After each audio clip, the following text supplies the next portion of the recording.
Reclaiming Timeless Ways underway yet again. Mike Traster, Simon Fuller, and you.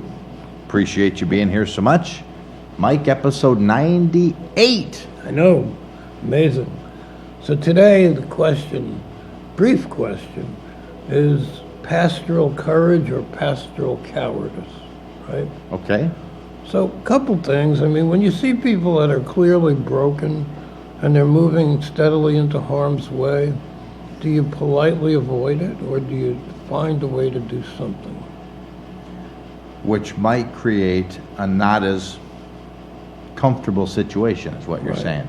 Right. Because you said politely avoid it, which we can do. Well, very or good. do I do something to intervene with the risk of who knows? So the concept is not, are you okay? And then they say, yeah, I'm fine. You go, oh, good, thanks, see ya. Have a great day. Right. Wow. That was close. The concept is... Sassy. The concept is something to the effect of, you look like you're carrying a burden. I can't tell if you're in physical or emotional stress or both. Yeah. Between you and I, what's going on? How long has it been going on? And what do you need? Yeah. We all hit the wall. Right. Absolutely. With illness, with disappointment, with betrayal, with brokenness, with loss of a loved one. What's happening? I can't help you unless you tell me. Right. Right? And I care about you.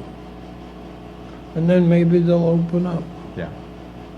If they don't, you remind them again that they matter to you. Yep. And you want them to be okay. That's pastoral courage.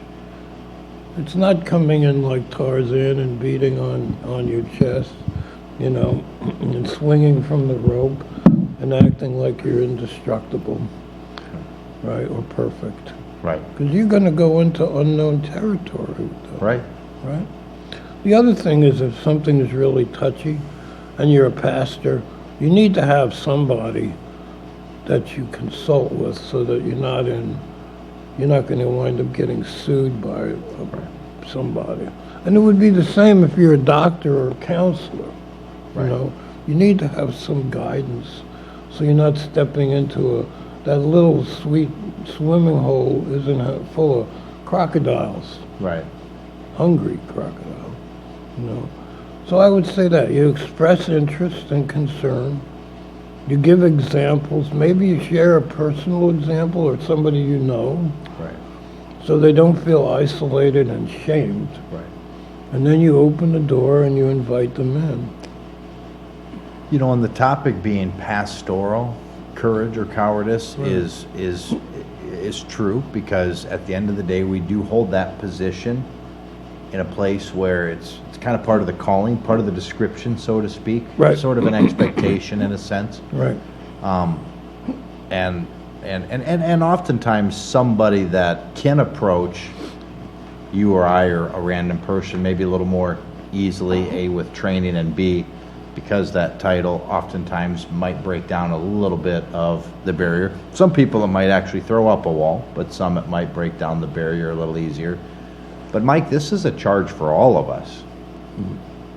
Absolutely. I mean, you know, we interact with people every day in different professions more than others, but Right. I see a lot of people. Should I not be held to that same standard if I'm at a client talking about advertising and I've known them for 7 years, I've worked with them? I would notice if something was different, would I not? You would. And would it not be an obligation to say something, to try, to offer?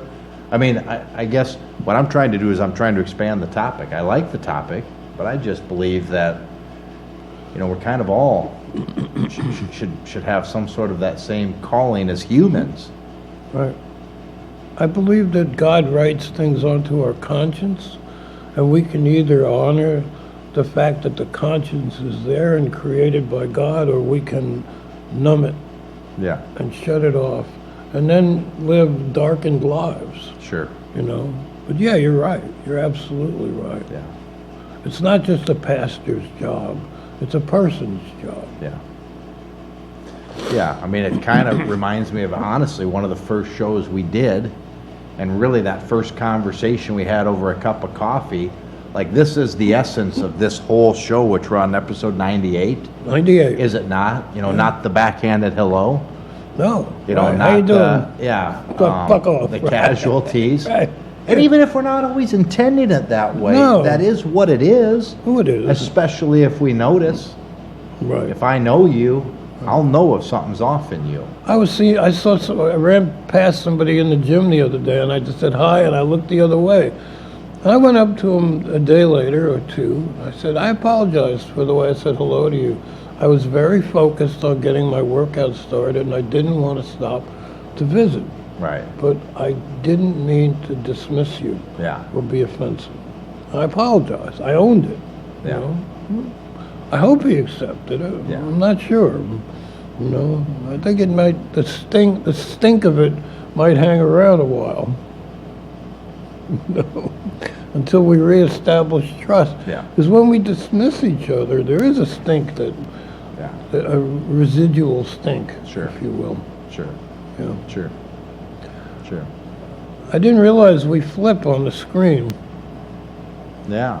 Yeah, look at You're that. looking across at yourself. I'm looking. Wait. Right. Wait. Who am I? Well, on one screen, they're actually reversed. Look at that. Yeah. Funny It only took us 98 episodes, Mike. to figure that out. Clouseau. There's hope. Clouseau. There's hope. There's hope for us. There's hope for you. I am a graduate of the great investigatory school. I can unfind anything. Well, we obviously hope that you have that courage. And cowardice is a strong word, but it is true, Mike. And I don't like to say that out loud because that means I might be calling myself one at times, and I have been at times, and I don't like to admit that. Who does? But it is the exact opposite. If I don't have the courage to step outside of my bubble to maybe help somebody, that is what it is. Yeah. Sometimes, the truth sucks. You get it in your teeth every now and then for Yeah. helping, Yeah. Happened to me recently. Somebody was telling me that they had suffered a personal loss several years back, and they were just saying, and they said it repeatedly, they would just as soon be dead. Those are loaded words. Right. So I asked them, well, do you like the way you interact with people during the day? Are there people that make you happy that you exist? Does it brighten your job up when you share a joke with somebody? Right. Do you like giving away free samples? Ooh, did they get angry at me? Yeah. Ooh, we're talking like poison in the water angry, furious. Out of left field, it's a total shock. But basically, I stay away from them. Yeah.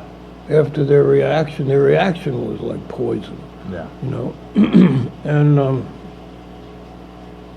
but I'll tell you what, they trained me to not help them again. Yeah. Imagine that. Yeah. So maybe I was a resource for them. And they stomped it Yeah. good and hard. They beat it with a baseball bat. And That's that. Huh? Now that was that. That was that. I'm done. Well, we hope you have the courage, even in the face of that. Mike, you've had many more good experiences than that, so far and wide, it's the right move to still make, and we encourage you to be encouraged. Yeah, there's other people I'll reach out for, but probably not them. Yeah. Well, we appreciate you joining us for yet another episode of Reclaiming Timeless Ways. Until next time, have a fantastic day.